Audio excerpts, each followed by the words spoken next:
Abandoned stations and lines lost to the passage of time are nothing new in this series. But how about lines and stations that never even existed to begin with? All of the above are part of the fascinating story of a plan in 1935 to extend the Northern Line further northbound, through a combination of amalgamating with other lines, rebuilding existing stations, and adding brand new routes altogether. The Northern Line would have stretched as far afield as High Barnet, Alexandra Palace, and even Bushey Heath out in Hertfordshire. Sadly, after the intervention of something called the Second World War, the Northern Line only ever reached one of those three locations, and by the mid-1950s, the rest of this project was cancelled altogether, leaving behind a maze of clues that can only hint as to what could have been. Folks, it's time to dive into the mystery that is the Northern Heights Project.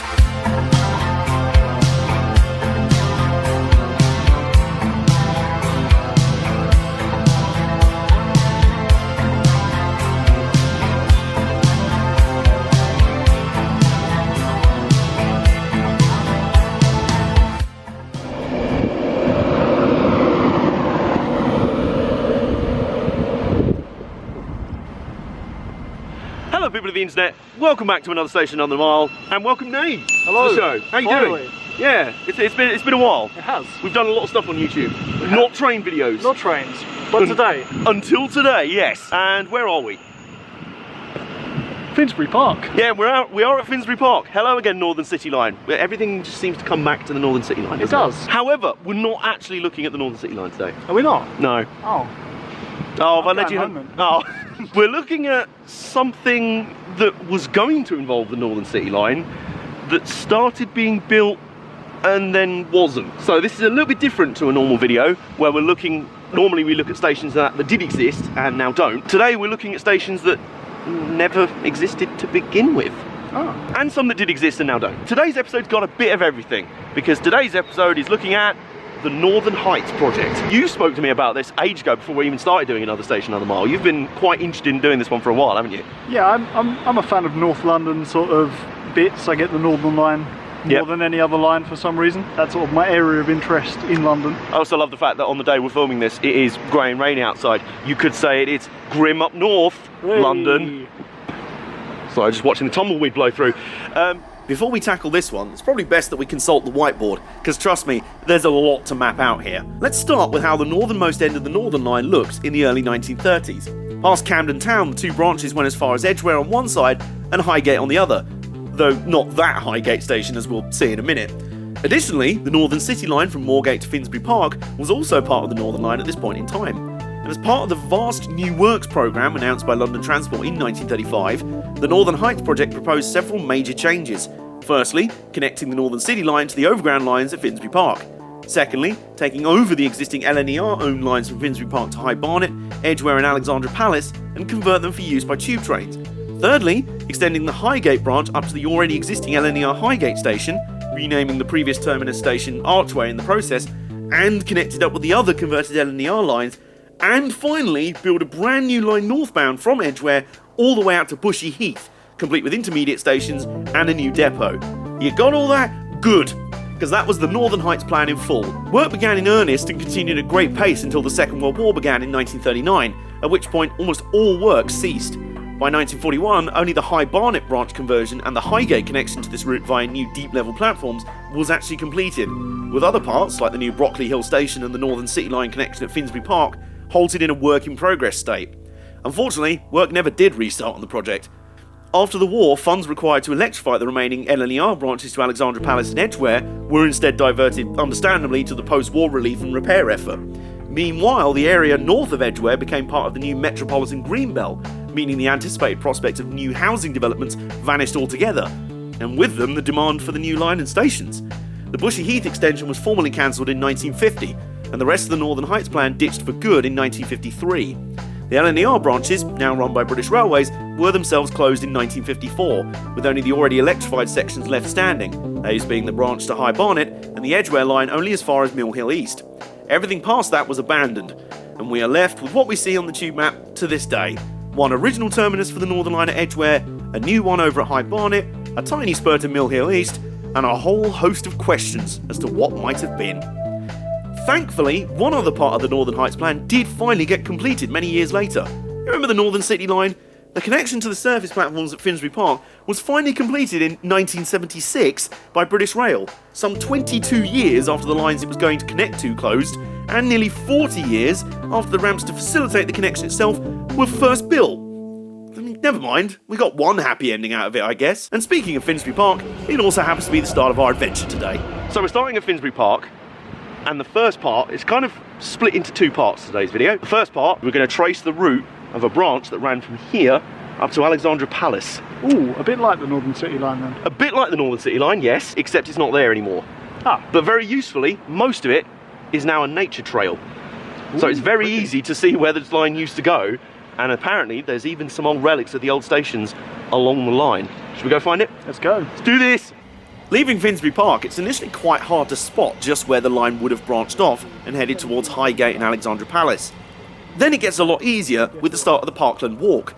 While the original line closed to passengers in 1954, it remained open for freight use and London Underground stock movements for quite a few years later, only being finally lifted in 1972, and the decision was fairly quickly made to convert the existing alignment into a walking and cycling path, and the Parkland Walk opened in 1984 after some resurfacing and accessibility works. Not only is the Parkland Walk itself a very pretty walk filled with interesting flora and fauna, and actually was declared a nature reserve in 1990, but it's understandably the perfect way to retrace the route of the old railway line, and there's a surprising amount of railway architecture and artefacts left standing, if you know where to look. Granted, there isn't much to see at the first stop on the line at Stroud Green, but there's still enough hints to its past life hiding around the place. Right, so we're at the first stop of the line, which is Stroud Green Station, or, was. Definitely was. There's no station here. Yeah, and there hasn't been since 1954, which is when the whole line was shut. There's not many clues to its existence, but the station master's old house, still there, still over there, now private residence, and... Interestingly, a pub called the Goods Office. Yes. Which... railway related? Always a dead giveaway that there was something railway related if there's nearby, like Station Road, or a pub called the Goods Shed or something. Or is it the Goods Shed? No, that one's called the Goods Office. Oh, right, okay. I'm just giving hypothetical I was trying to remember what it was called, I can't see it from here. This is Stroud Green. Should we head to the next stop? Let's do it. Sadly, most of the original station structures at Stroud Green were gutted by a fire in 1967, and so were completely demolished, hence a lack of surviving structures at track level. Onwards, the walk and the line continues through Crouch Hill Park, and at various intervals you can spot several railway-related structures, such as retaining walls and overbridges. Then, when you get to the next station on the line at Crouch End, there's a pair of very obvious railway-related structures that you can see, and in fact stand on. Nay? Yeah? What are you doing over there? Waiting for a train. Oh, are you? Same here, mate. I think we're going to be waiting a while, though. What do you reckon? Yeah, I think it's delayed. Delayed by a few decades. I love the fact the platforms are all still here, though. This is very cool. There's the track down there. Well, there was the track down there. And there's us up here on the platform. Do you want to head to Highgate? I think we're going to be waiting a while here. Sure. All right, I'll meet you on that platform, yeah? Other mementos to the old Crouch End station include parts of the old station building and the overbridge at road level, both at the northern end of the station site. Meanwhile, the route continues on further, before splitting in two just short of the next stop on the line at Highgate. We would just go straight through the old tunnels to Highgate station itself, but they're kind of occupied right now. So good news, Nay. Yes? We're almost at Highgate station. Woohoo! Bad news is, it's through there, the old tunnels, but we can't go through there because it's a bat house now. Literally, it is now a bat reserve. Would you call it? Bat enclosure, yeah. So humans not allowed in there because bats are in there, which is cool. We like bats. Yeah. Nice to give them a little home. We're gonna have to go the long way round if we want to get to Highgate station. So let's do that. So now we actually are at Highgate station. The entry to the still currently open underground station is over there, and over the other side of this wall the original high level Highgate station, and it's amazing how much is still there. Almost all the buildings, the station buildings, the canopies are all still there. You can very clearly see where the tracks would have run through. Unfortunately, also lots of barbed wire. Yes, because I believe it is still used as like a storage depot and a sort of emergency exit for the still open tube station, so we kind of can't go in there. We're going to try our best to get some shots for you from around the outside. There is still quite a lot you can see, and I love the fact it's just hidden down this little side street for Highgate Station car park, and just over there is an entire abandoned station. Occasionally there are tours organised of the Highgate Station site, but this was as close as we could get to it on the day. Still though, how about this? It feels strangely intimate in a way, like you could just reach out and touch the buildings themselves. Understandably, we didn't do that, and instead we headed on to pick up the second part of the Parkland Walk, continuing up the route of the old branch from Highgate towards Alexandra Palace. There's nowhere near as much to see on this section of the route. Both the intermediate stops at Cranley Gardens and Muswell Hill have long since been built over altogether, but there is this beautiful viaduct over St James's Lane with some stunning views across London and towards Alexandra Palace. Past Muswell Hill, the old alignment is virtually impossible to follow directly, but we stuck with it and eventually found this abandoned bridge over a footpath in Alexandra Palace itself, and just a little further up the hill, we found it. Alexandra Palace station itself. So, after quite a bit of walking, including up the hill, it's the only problem with Alexandra Palace, they kind of put it on top of a massive hill. Why did they do that? Why did they do that? I don't know. But, fortunately, we have found the end of the line here, the Alexandra Palace station, which nowadays, the building is still here, and it's now the, what is it? Community, the Kufos, aka the community use for the old station, community centre, which is very nice. I always like it when old buildings, old station, railway stuff gets reused in such a way. I mean, the Parkland Walk uses the old alignment and everything. That is only part one of our Northern Heights adventure though. We need to go back to Highgate to start part two. More walking. Some more walking might be required. We are going downhill though. Oh good. Heading to Mill Hill East meant travelling via the section of the old Great Northern Railway lines that was successfully converted to tube running, the section between Highgate Low Level and High Barnet. This includes the gorgeous East Finchley station, totally rebuilt during the Northern Heights work, and featuring Eric Almonier's famous Archer statue standing guard from upon high. Then at Finchley Central we hopped onto the shuttle train that trundles back and forth between here and Mill Hill East, crossing over the Dollisbrook Viaduct in the process. And where the short spur line currently ends abruptly at the small Mill Hill East station is where we started part two of our adventure. So to start part two of our Northern Heights quest, we've come to Mill Hill East. As you can see by the sign there, very stylish model. I don't know about you, it's always felt a bit strange, the Mill Hill East branch. It's just a tiny little, like random little spur off the Northern Line. One little train sort of shuttles back and forth. It's almost as if it's supposed to go further. Do you know? That's exactly what was supposed to happen. That's why we're starting the second part of our Northern Heights Odyssey right here, because we're going to follow the trail of where it was supposed to go, and did for a bit, but then didn't and doesn't anymore. Yeah. Right. Presenting, let's go. It's not hard to spot the route of where the line towards Mill Hill the Hale used to go, especially when you see this road overbridge over nothing but a footpath. This section of the route is now also a nature walk following the old alignment, named the Copthall Railway Walk. And while we're sure the walk is very pretty usually, in the rain and rapidly encroaching darkness on the day, our walk in the woods was taking on a more sinister vibe. Okay, so we are currently walking the track bed from Mill Hill East up towards Mill Hill the Hale. The only problem is, it is now starting to get dark. It's getting a bit Blair Witchy up in there. It is getting a little bit Blair Witch Project. I'm hoping this train documentary does not turn into a horror film, to be honest. The found footage. There will be plenty of found footage. If someone finds the first bit, if you edit this bit, you better edit the first bit. Yes, as well. edit the whole thing. Whoever finds this camera, finish what we didn't finish. I don't know. I hope we finished it. I hope we do finish it, honestly. Let's keep going. Fortunately, we didn't become the stars of a found footage horror movie and instead completed the Copthall Railway Walk at Page Street. From here, the old route becomes a lot more tricky to follow, though we thought this alleyway looked like it could be on part of the old alignment. We did find for certain the old Mill Hill the Hale station site, now nothing more than this road bridge over nothing and an overgrown cutting. A large section of old alignment towards Edgware is also a nature walk, specifically the Mill Hill Old Railway Nature Reserve. It's open on Sundays if you want to explore for yourself. We weren't filming on a Sunday though, so between that and the encroaching darkness, we headed directly to the end of the branch, up at the current Edgware station. Okay, so, we're at Edgware station. It's quite a way. It is. We've done a lot of walking today, haven't we? Yeah, We've done quite a bit. 10 miles. Yeah, and it's not over yet. Not only was the plan to make that extension from Mill Hill East to here, part on the Northern Line, they were going to build further out. So there's just a couple more things we need to look for. Okay. Let's do it. Understandably, for a project that never really got going, there's precious few clues to the existence of a possible line northwards from Edgware. These tunnel mouths at platform level beyond the buffer stops are a dead giveaway though, and we actually found the other end of these tunnels.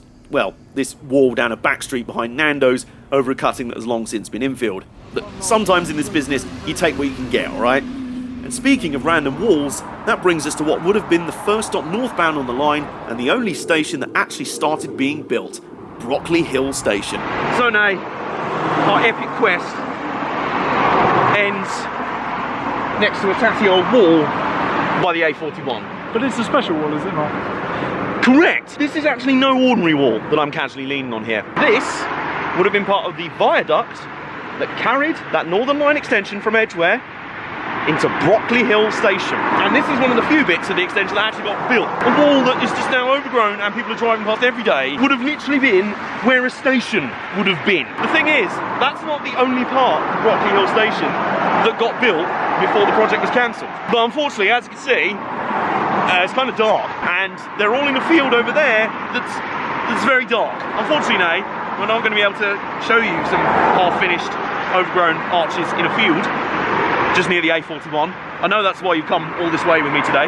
Well, another station, another day, huh? So what we're going to do instead is I am hopefully going to come up here on another day when, you know, the sun's actually out and show you the unfinished bits of Brockley Hill station that did get built before it didn't get built. Put those in now. Hello, me from the future here. You can tell it's a different day that I'm filming this because, you know, different shirt and different hat. And most importantly, there's sunlight. It's daytime. So I can actually show you the rest of Brockley Hill station, or should I say what's left, or should I say whatever was to begin with. You see, what happened is when construction started on the whole Northern Heights project pre-Second World War, they did actually start building most of Brockley Hill station. Up there would have been the viaduct on which the tracks were and the platforms. So try and imagine up there, that way is back towards Edgware, and then if we spin round, there's the other arch. That, going in that direction behind me,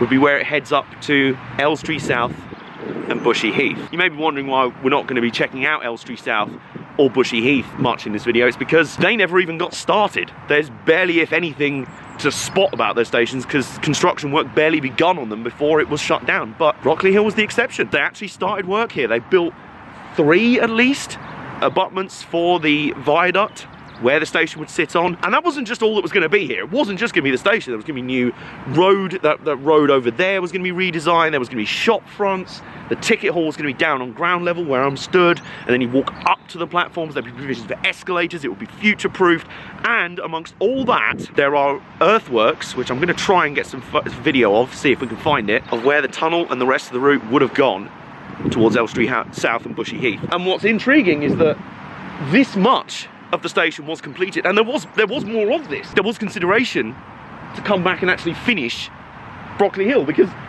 it was halfway done. It was almost there, and it never did. We're now in this weird situation where, in the middle of a field north of Edgware, there's some random ruined bits of brickwork for not so much an abandoned station, but an abandoned, half-finished station that never even existed. That's kind of the Northern Heights project in a nutshell in the end. But it is fascinating to see what little there is left of what would have been Brockley Hill Station. Anyway, back to past AJ and Nay. I mean, Nay, what do you think? Yeah, very interesting. There's not a lot of what used to be the extension, is there? Left? No, there's really the parts that never got finished. Then maybe you could understand there's not much of it left. But even the lines that were already there, that were going to become part of it, there's so much of it that's non-existent now and built over. Yeah. Should we stop now? It's been a long day. Yeah.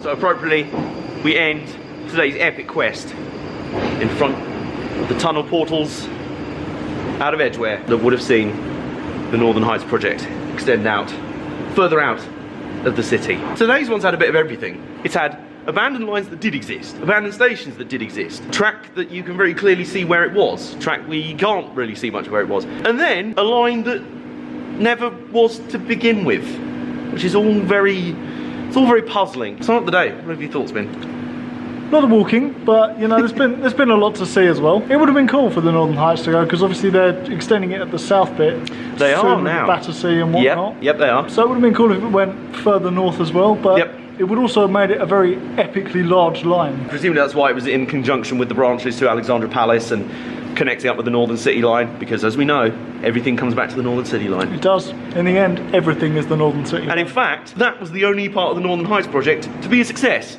The bit linking the Northern City line up to Finsbury Park, except that it didn't actually get finished until 1976. Ah. But it's still better than, I mean, this still hasn't been done. So This is just nothing. yeah, just barren bricked up tunnel mouths, which are a bit spoopy. Should we sign off? Let's sign off. I think we should. Thank you all for watching. Give this video a thumbs up if you have enjoyed it. And we will see you guys next time. On another station, another mile. We're off to get the tube. Back south. We don't want to go any further north. No. We need to go back south. Let's go.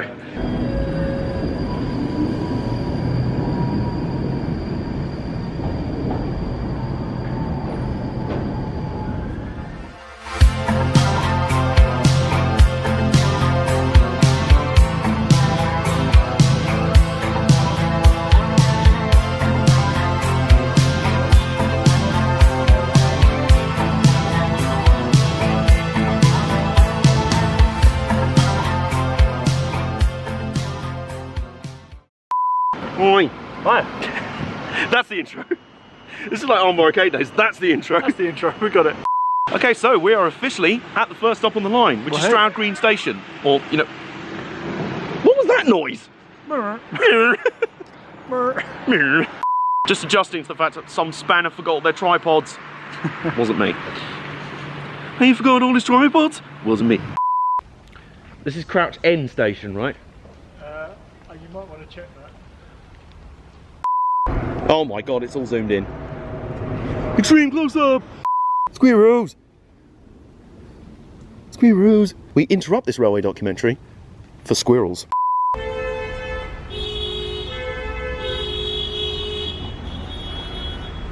Do you want to shut up? I'm trying to do a documentary over here.